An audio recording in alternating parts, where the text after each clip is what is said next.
We're going to install the Billows fan on the Char Griller 980, not because I have to, because it's actually working fine, but because I want to. Billows fan. This is the 1.5 inch connector from Billows that's made to connect the fan. Here are 1.5 inch conduit lock nuts and a 2-inch bimetal hole saw bit. So we've marked our spot on the shroud and we're going in. So I'm going 1.5 inches down, centered, hoping to create as little turbulence as possible. Wish me luck. That actually cut really easy. In fact, it's still kind of hot. I had rags pushed in there to keep chips, catch the chips and keep the crud out. So now we'll just grab our conduit rings and see if this is gonna work. Well, that worked too easy. Just tightened this conduit ring up with a pair of channel locks. It's pretty solid. The weak point is here, not here. So if I was going to do competitions or something like that, I think I'd come up with a better way to easy on and off, but that wouldn't be that hard to take off. It worked. Here's why I'm doing all this. This is the third time I've got an ERF code, and I love this thing, but I need it to be 100% accurate. Yes, it got dark on me, but I'm still playing with toys, and the Billows is billowing. It's been about 18 minutes. By the way, I didn't void my warranty. This is a warranty part because when I got this, the screw holes don't line up on the original fan box at all, so it's really not installed properly. So they sent me this one, so that's not a voided warranty. However, this one that they sent me that's brand new has a hole in it right here where they ground through the weld, so I'll have to fix that, which is why I haven't installed it yet. But after about 19 minutes, we're at 143 inside the smoker. I decided to just run it with the Billows since I got the ERF code again. I also have a fan that Char Griller has sent me that is in the mail somewhere because of the constant ERF codes. I wanted to try a cook with the Char Griller running and just measuring temperatures with the Thermoworks. So it's been running a pretty consistent 20 to 23 degrees off pretty much the entire time. It's been running for 2 hours. There are some burgers on there that I just kind of throw on. I like to just throw them on low and let them smoke until they hit 150, sauce them up for 10 minutes and throw some cheese on them and eat them. But that's with the ambient probe right in the center rack. And the Billows is still hooked up. I'm just not using it, and the silicone plug is in place.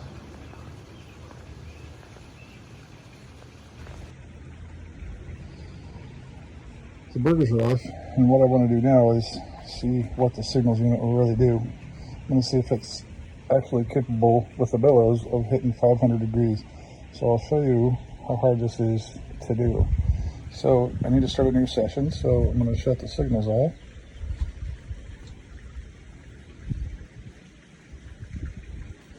Then shut the Char Griller off. Then I'll come over here, take out the silicone doohickey from the Billows, close the fan box,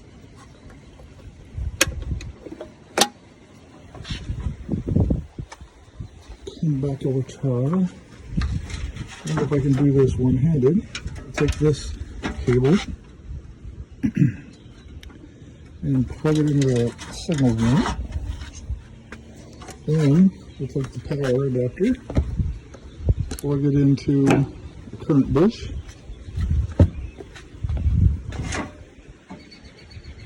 turn the Signals on. Now it just recognized the Billows. So then go to that channel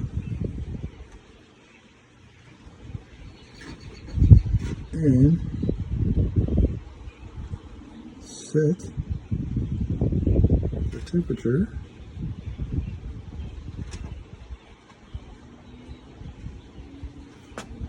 to 500.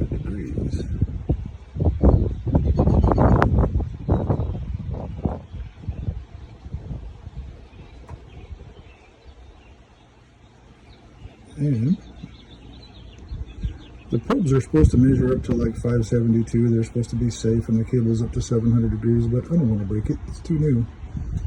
So I'll hit set, and I think that's all I got to do. Then we'll go see the Billows. Yes, the Billows is billowing.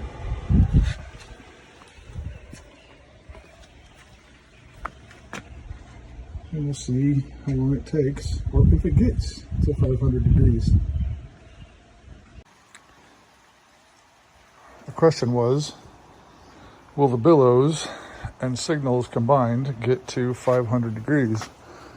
Well, after about an hour and 10 minutes, yes it will. And then some. It's frustrating. It went and got dark on me again. It's been doing that almost every day. Smoke is rolling out of this thing big time. And yeah, I cleaned it today. But there's the Billows billowing. And it's actually gone into like a pulse mode.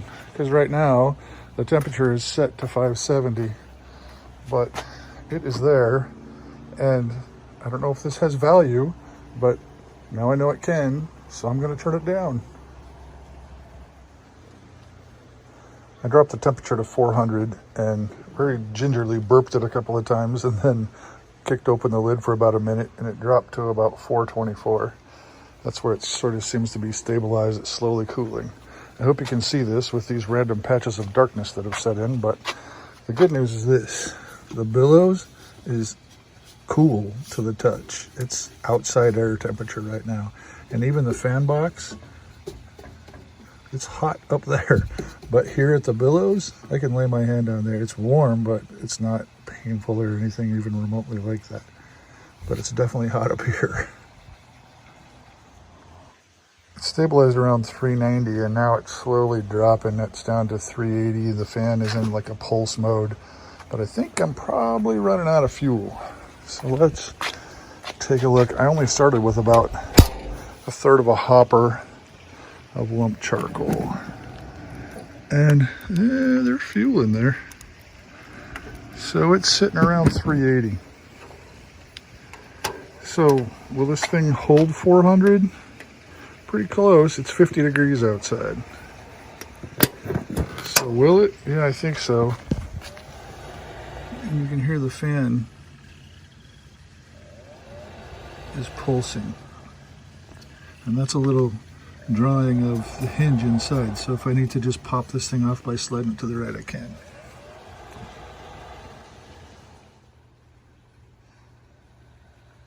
So, final thoughts. Would I do this again? Absolutely. Absolutely would do it again.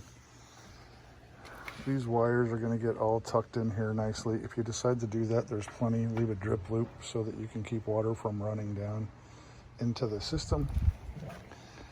The Signals is working perfectly. Now we have just leftovers. It's sausage wrapped in marinated skirt steak, wrapped in bacon. Why? I don't know. Could be gross, but if you don't play, you never win. We'll see. Everything is working great. The only complaint I have is this silicone plug keeps falling out when the unit's shut down. So I'll have to put a strap on that. But I would absolutely do this again. Love this Char Griller. That's a Weber barbecue back there with the cover on it. That's a pellet grill that I've had for 4 years and I've cooked a lot of food on with the cover on it, and it's been on there since I got the Char Griller.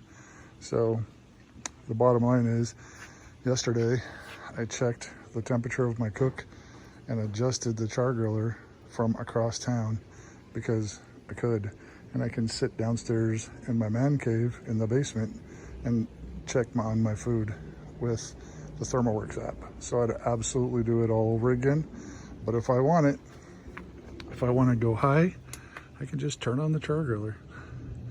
And that looks like it's flashing like crazy, but it's just how the camera's recording. It's actually a solid signal. That's pretty strange. Incidentally, right now, the Char Griller is reading 287, though it's not flashing, but I don't know why the video is doing that. 287, and the Signals unit says 210 to 11. So interesting. I'm sure that would smooth out over time. It's about 25 degrees different. The Char Griller says it's 25 degrees higher than it really is. All right, there you have it.